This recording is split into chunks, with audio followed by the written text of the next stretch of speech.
Okay, good afternoon, everyone. Welcome to this innovation funding webinar hosted by Composites UK. I'm Claire Weisel. I'm the Communications Manager for Composites UK, and I'll be facilitating this afternoon. Our speaker today is Ajay Kapadia from the Knowledge Transfer Network. Ajay will take us through innovation funding opportunities where composite materials are in scope. We are recording the webinar and we'll share a link to this and the PDF of the slides with everyone within the next day or so.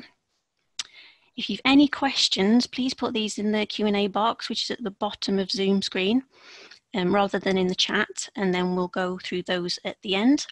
And with that, I will hand over to Ajay to begin his presentation. Thank you very much, Claire, and thank you very much to Composites UK for inviting me to give this webinar. So, as Claire said, I'm Ajay Kapadia. I'm the Knowledge Transfer Manager for Advanced Composites, and I'll be presenting some slides, hopefully. So this is what we've got in store for you today. Introduction to the KTN, funding competitions for composites, something about grants versus loans, and some tips on how to write a successful application. And there's a Q&A at the end as well. So what's the KTN? We're connecting people to drive innovation, basically find expertise, find markets, and find finance. These are the three things. How do you do it? Attend events. Unfortunately or fortunately, depending on your situation, these have become virtual events now, but generally we host about 5 or 10 events a week when things were normal. Receive expert advice and insights, get help with cross sectors, and introductions to new collaborations. So these are our sort of metrics and how we work. We've got business support services, so access to funding and finance. So if your company is looking for angel investment or VCs, where you're looking to give up some equity, then we have a team that can help with that. We have a Horizon 2020 team as well, and we've got a team which is embedding design and sustainability into innovation. So I'm going to go through all the funding that is possibly applicable to composites for us, and the first one is Innovate UK. So this is our national R&D funding provider. Most of their grants are part funded, and they're in the sort of TRL 3 to 6, the mid TRL value of death, call it what you want, area. SME inclusion is usually a prerequisite, so you have to have an SME in there, at least one, and they're more interested in the business plan rather than specifically what technology you're doing. They want to know that it's going to create economic activity at the end of it. At the bottom of all these slides, you'll see a website which you can go to and find more information. So if I go through the different areas they have. So first of all, the Aerospace Technology Institute. So this is funding for civil aerospace technologies. The thing about this one in particular is that you need to have a route to market, so you need to have an end user involved. Their funds can be used for R&D and capital. They've produced some strategy documents on their website, so make sure that your proposal aligns with something they've written in their strategy. And the way you apply for that is via an expression of interest, and it's a rolling call. So, every couple of months there's a new deadline, and that's the website at the bottom. NATEP is the National Aerospace Technology Exploitation Program. It's funded by BAYES and the Aerospace Technology Institute. It's aimed at SMEs who must be the lead. They can partner with SMEs or academia and RTOs. And at the moment, there's £10 million of funding over 2 years. And that's 2.5 million in 4 rounds. There's the website address, and that's run out of ADS, the trade association. So moving over to automotive funding now. So funding for automotive technologies, Advanced Propulsion Center. You might think this is all around, you know, powertrain and that sort of thing, but they're also interested in lightweight vehicle and powertrain structures, and it's a specific theme, and they have a roadmap. They have some SME tools, support tools. So one is the Technology Development Accelerator Program, and the other one is the Niche Vehicle Network Production Readiness Competition. So if you're an SME, you can apply for that, and there's a website on the bottom. Knowledge transfer partnerships. This is academia to industry knowledge transfer. So the academic institution hires what's called an associate. It's usually a postgraduate person, and they sit between academia and industry, but they're based mostly in industry. And the idea here is that you're trying to, through this associate, extract the knowledge and the know-how from academia and embed it into industry. It's available to SMEs and large companies. The funding varies, and it's supported by a professional knowledge transfer advisor who sits in between the academia and the company. And that's also an Innovate UK program, and there's the website at the bottom. There's also local funding sources. So in England, those are the local enterprise partnerships. In Wales, there's the Welsh Government, Scottish Enterprise in Scotland, and Invest NI in Northern Ireland. I have to say that if you're located in Wales, Scotland, or Northern Ireland, not only do you get access to the National Innovate UK funding, but you also get this additional local funding, and in some cases they help you apply for the grants. So it's usually a local agenda that they're trying to fulfill around jobs created or safeguarded. And again, like the ATI, the funding can be for R&D and capital. It's usually an open call.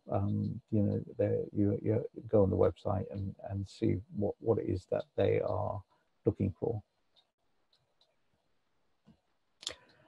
EUREKA, so this is another Innovate UK program, but it's where you work with another country. So at the moment there are two which Composites could fit into. One is the UK-Sweden Aerospace competition, and the other one is the EUREKA Collaborative R&D on advanced materials. So as a UK company, you have to partner with a company in another country. And if you go on their website, you'll see who those countries are, but they're mainly European countries, plus Canada and South Korea. And the UK funding bit is provided by Innovate UK, and the partner country funding is provided by whichever country is their national funding body. So moving on to Horizon 2020, there's a lot of opportunities for composites. If you go onto these calls, they're very prescriptive. They tell you exactly what they want. Usually it's more sort of product than technology. These can be single partner or collaborative. So you don't have to necessarily partner with someone or even partner with someone from another country, which is the prerequisite for some of the other Horizon 2020s. And it's led by a theme leader. So it's typically an OEM, Airbus, or someone like that, Rolls-Royce. So whilst it's a European Commission program, you'll be managed by the theme leader who's an employee of one of these companies. And there's the website address for that. So the larger Horizon 2020 funding call, the main one is NMBP, so nanotechnologies, advanced materials, biotechnology, and advanced manufacturing processing is the main one for composites, really. You might not see the word composites in the call, sorry, but you have to search that out. And you're probably wondering why I'm talking about Horizon 2020, because because of Brexit and that sort of thing. But the UK government guarantees UK funding in the case of a no-deal Brexit. So after Horizon 2020, it's still being negotiated. But for Horizon 2020, we have this UK government guarantee. And it's by no means certain that if we do actually have a no deal Brexit, that we won't be part of the follow-on to Horizon 2020. Israel, for example, is a partner in Horizon 2020, so you don't need to be a member of the EU to be in Horizon 2020 or EU R&D programs. There's the SME Instrument, which is again Horizon 2020. So this is for SMEs only. There are phases. So phase 1 is your feasibility studies, around 50,000 euros. They'll give you for that. And it's sort of a bit of funding to write the proposal in effect. Phase 2 is a collaborative project, like a multi-partner, proper collaborative project. And then they have something called Fast Track to Innovation, which is much closer to market R&D. So moving away from Europe now, Defence and Security Accelerator, this is our MOD funding for innovation, basically. So there's 2 types of calls. There's the open call and the themed call. So the open call, it has focused innovation areas and a rolling deadline. So I think it's every couple of months. And then the themed competitions, there's a fixed deadline and they're very specific about what they want. And again, composites can come up in both of these. They also do their own networking. They have something called the Defence Materials Forum, which typically meets a couple of times a year. Obviously, they're not meeting at the moment, but hopefully that should resume. Oops, sorry. The website for that is at the bottom there. UK Space Agency. So UK Space Agency, this is our national funding body for space, through which all the space funding goes through. There can be a lot of development opportunities for composites in this core, and there are a number of funding sources. So Horizon 2020, European Space Agency, and International Partnership Programme. So and there's others. So have a look on their website, and there are meetings you can go to as well. They have their own networking as well. So smart grants, I imagine some of you are thinking, oh, what about smart grants? So this was the update that was given on smart grant funding about a week and a bit ago. So we are pausing the next round of smart whilst we reviewed the number of applications received for the most recent round of smart funding and best determine how it might sit alongside future funding opportunities to best support UK businesses. Further details will follow as soon as they're available. I've not seen any further details, but for those of you who are unaware, SMART was any sector, any technology, bottom up, a sort of catch-all type of funding competition. That was so in our world, the closest we had to something like this was the materials and manufacturing. So it replaced materials and manufacturing competition. So I think it's about 15 million per call, and there was about 4 calls a year. Very competitive though. So those are the calls. We can do a Q&A at the end about if you have any questions about those. But I'm just going to run through a little presentation on how to win funds and influence people. This is a sort of pun on the Dale Carnegie book, How to Win Friends and Influence People, but it's actually should be the other way around. It should be how to influence people and win friends, win funds. So I have asked Claire if we can just go over the 3 o'clock deadline. So hopefully that's okay with everyone in case you've got questions. But I'll run through these slides quite quickly. You'll receive the recording and a copy of these slides after this webinar. So first of all, the difference between grants and loans. So grants, TRL 47, value of death, match funded, SMEs at the maximum can claim 60% of total costs. They can be single or collaborative projects. There are these innovation categories, so feasibility studies, industrial research, and experimental development, and your funding is dependent on which one of those it is.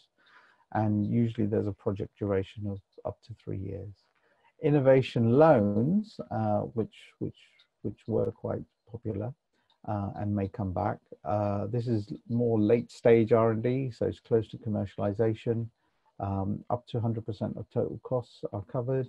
Can be a single partner project, or they are a single partner project. It's a loan, not a grant, so you've got to pay it back.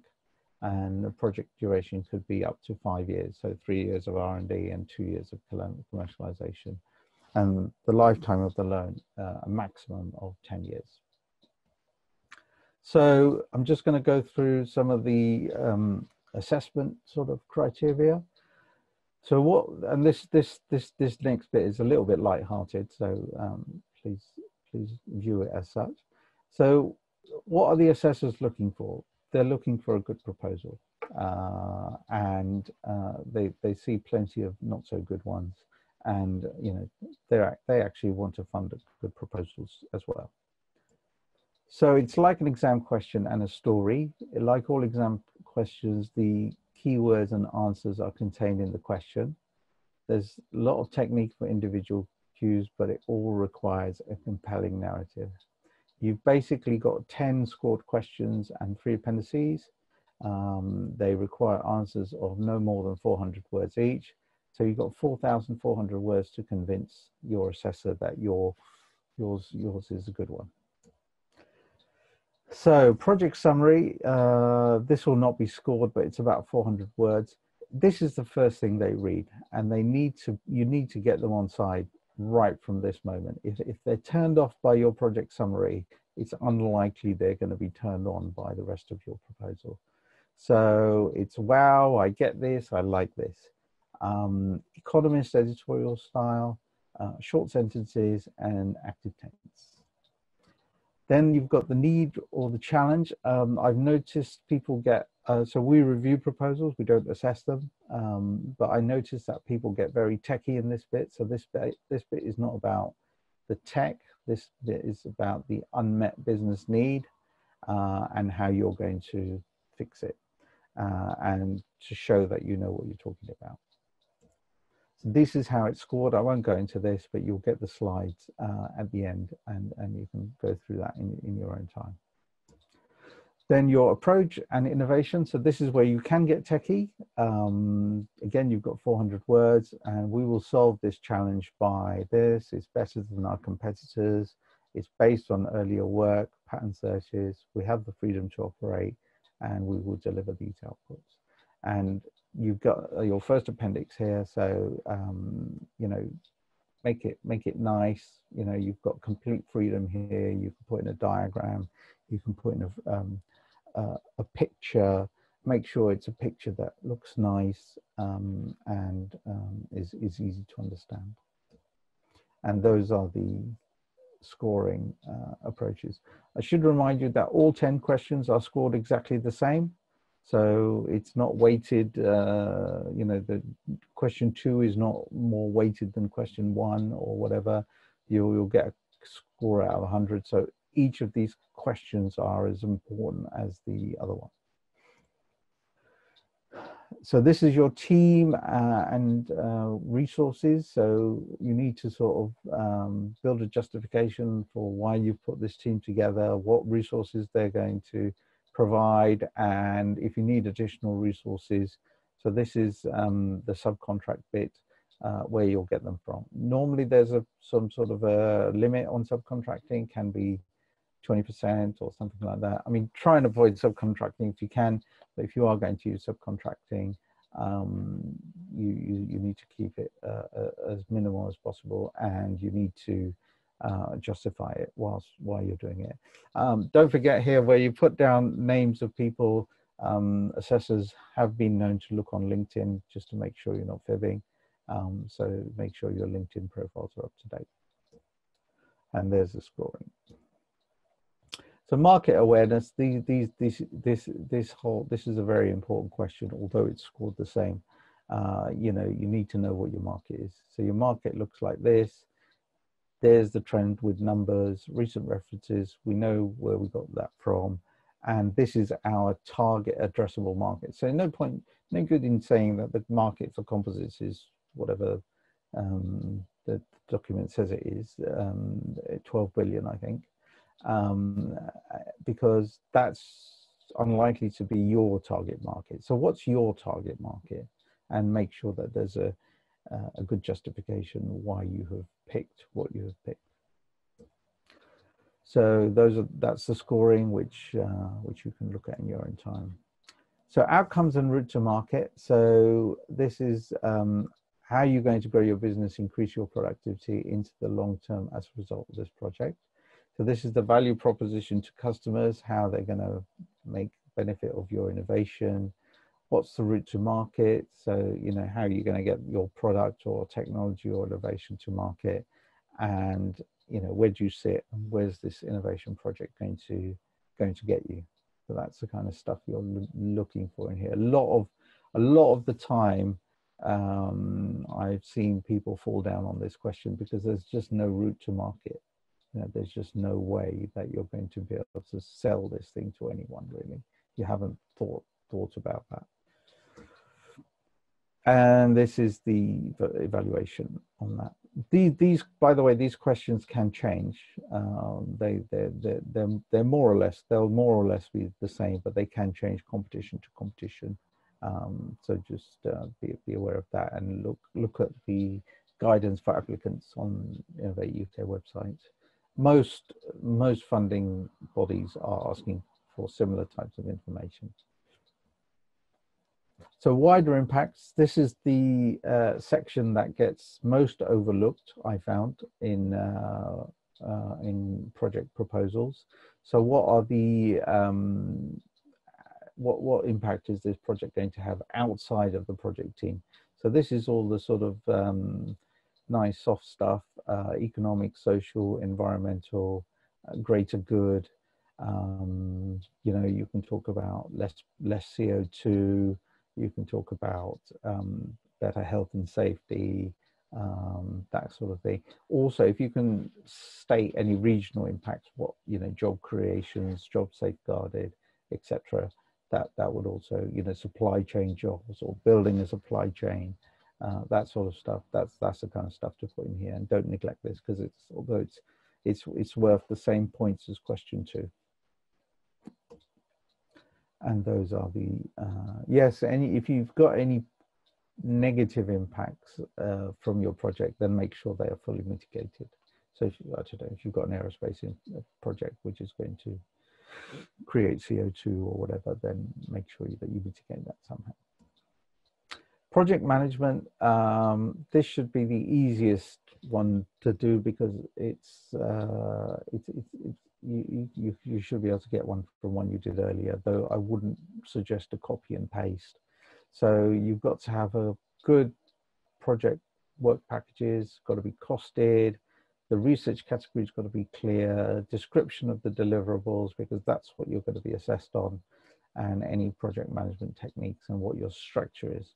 And then you've got the opportunity here to put in a good Gantt chart. Don't forget, you've only got a page for this Gantt chart, so make it detailed enough, but not too detailed.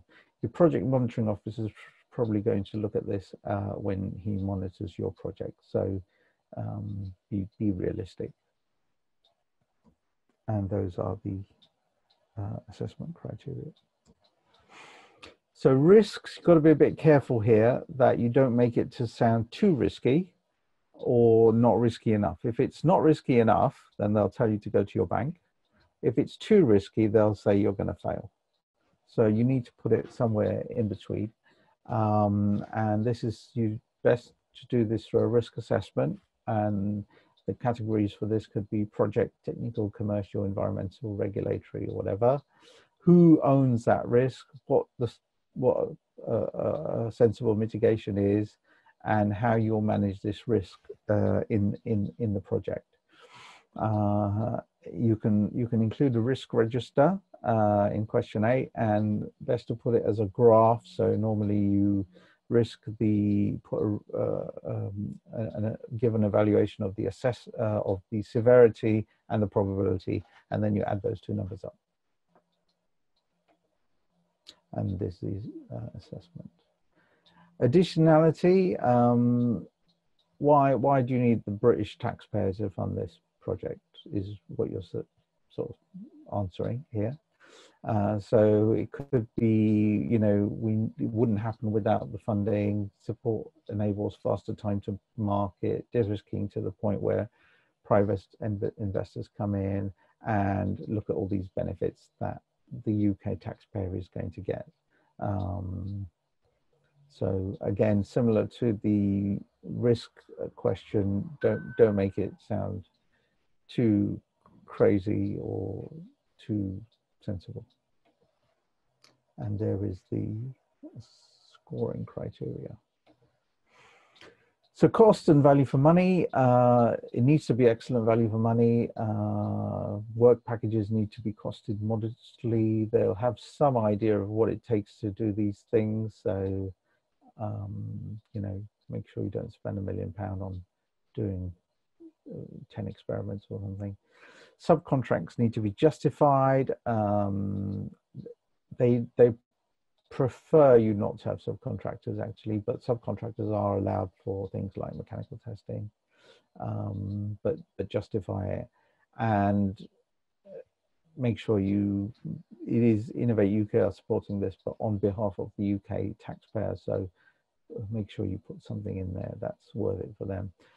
Related to the market, I mean, if your addressable market is say £2 million, if that's what it turns out to be, and you're asking for £1 million, then you can imagine that someone who's asking for £1 million and has got a £20 million addressable market is going to be more attractive. So be aware of that.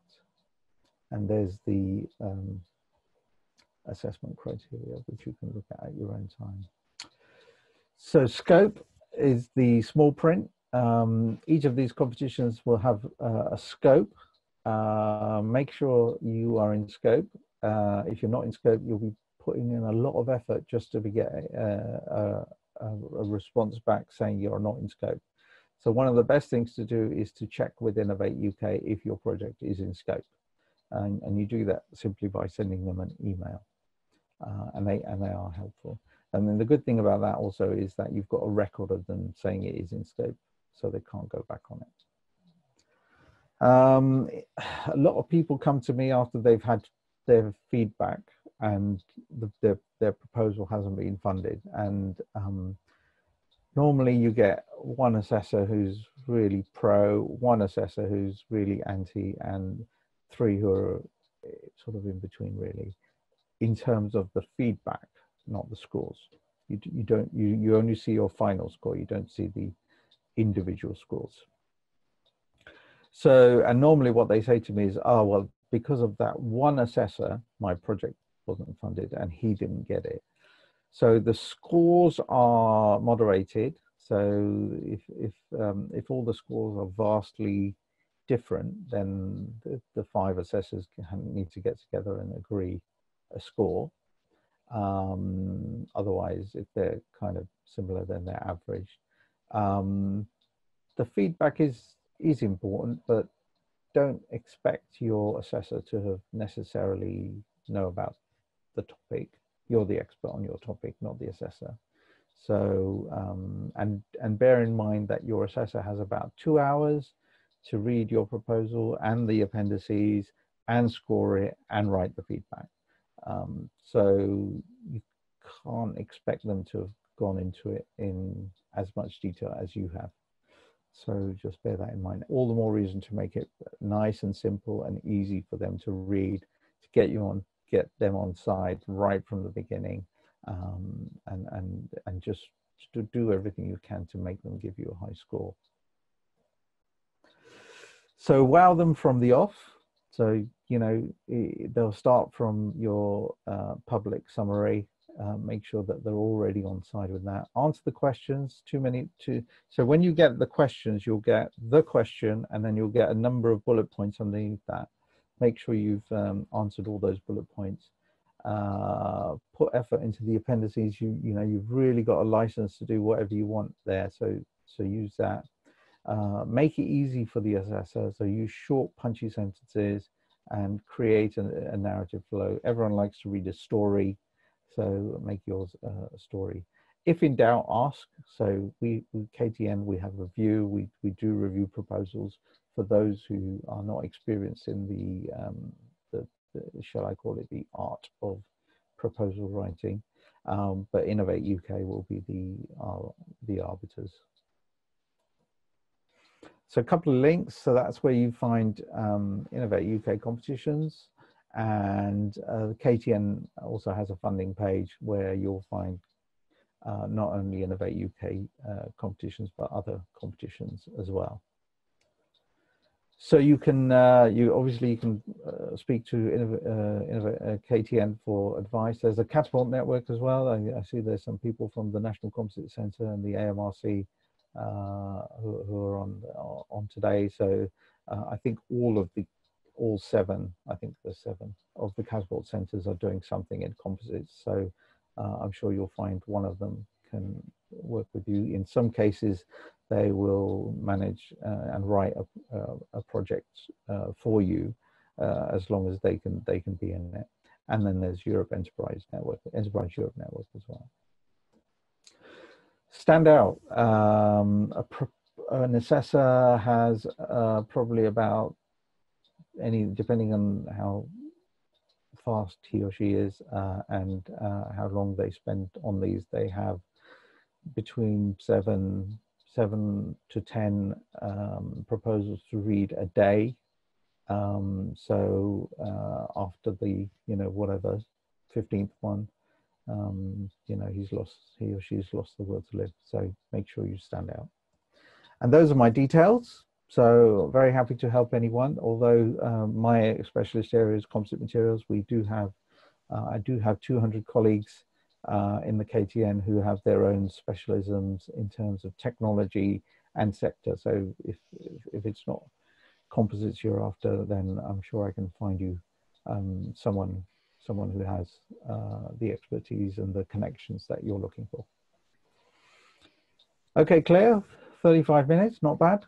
Not bad at all. No. I hope I haven't spoken too fast, but I'd welcome any questions. Yeah, if you've got any questions, everyone, just type them in the Q&A box at the bottom and we'll do our best to go through them.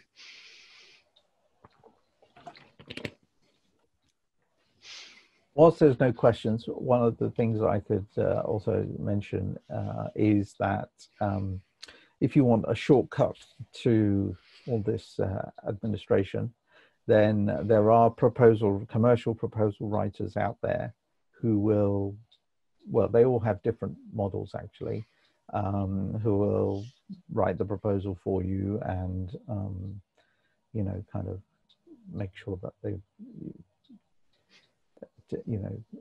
cross all the T's and dotted all the I's and done everything as you should. So AJP, building consortia as a startup during lockdown. Usually we meet and greet ideas.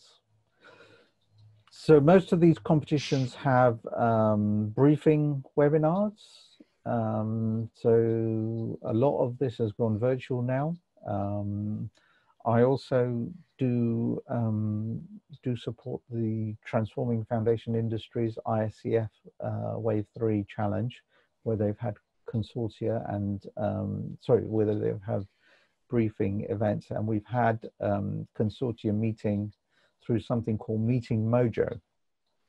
So that's a virtual yeah, meeting place, really. People can share videos with each other, they can share documents with each other, they can book slots. You write your profile in there, and if somebody wants to talk to you, or if you want to talk to someone, you can arrange the thing, and you don't need to share your your email address or your telephone number or anything. It's all done virtually through the Meeting Mojo platform. If afterwards you want to share your contact details, then you can. If there is an idea or a project idea that you have and you're looking for a certain type of partner, then you can also come to the KTN and tell us what you're looking for and what you're proposing, and we can try and introduce you to someone. So I'm going to say I've answered that question.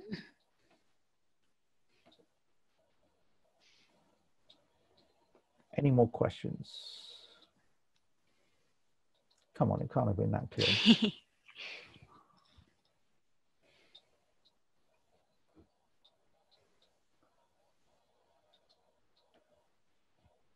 I'll have to pick on some ex-colleagues if nobody asks a question.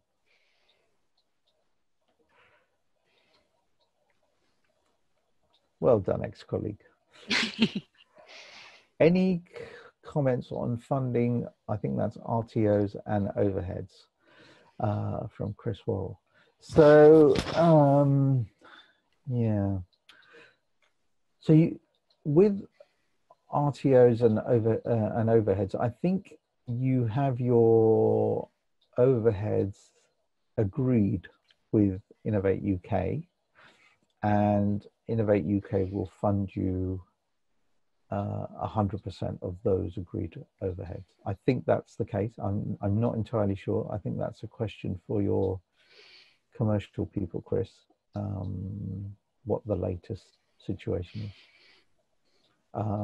If you're a company applying for Innovate UK funding, I know you can either put in 20% as a kind of ticker box which says my overheads are 20%, and or you can put in a whole load of information and get an overhead rate from that. So, but for RTOs, they've been agreed with Innovate UK and yourselves. Well done, Chris. Next question from Matt C from the AMRC. Do you think the conditions for future funding calls will change in respect to keeping innovation going with the expected COVID downturn? So Innovate UK are, from what I can tell, and we're not part of Innovate UK, so I'm only seeing this from the outside, are falling over themselves to support support industry in this time of downturn. So you will have seen the COVID-19 competition that was 100% funded, no need for any match. It was only up to 50,000. They got 8,000 applications, so I think it was quite popular. All I can tell you without any firm information coming out is that they are really trying hard to support people in this downturn to keep innovation going. And watch this space really to know what exactly that means. And there's a question that's come through on the chat, AJ. It's from Kevin Chappelle. Is it ever the case that your Innovate UK application gets moved from SMART to a different targeted call due to applicability? No. You have to work out what that is. Chris Worrell, do evaluators check the IP of the project? What happened if projects end up infringing patents? So this is my opinion. This is not the Innovate UK official line, but yeah, your assessor hasn't got time to do a patent check. on your project, unless he knows the area very well. If so, you know, as the proposer, you should know what's going on with your IP, really. And I've had this question before, actually. So why would you submit a project where there's going to be some infringement of someone else's IP? Because you're not going to have the freedom to operate. And what if you win the project and you then discover that there's an infringement of IP? More likely than not, your partners are going to wonder why they want to carry on spending their own money doing it. I mean, it's one thing for an RTO or a university to do it, but it's another thing for an industrial company to want to invest in some technology that they're not going to be able to use. So I think the reason it's there in the form is to make sure that you've thought about it, rather than the assessor doing an evaluation of your IP status. The assessor has 2 hours to read the whole thing and make an assessment.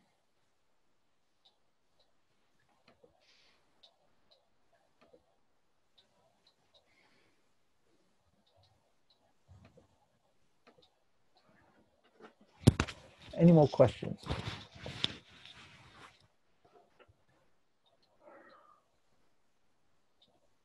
Looks like we're going to finish earlier. Indeed.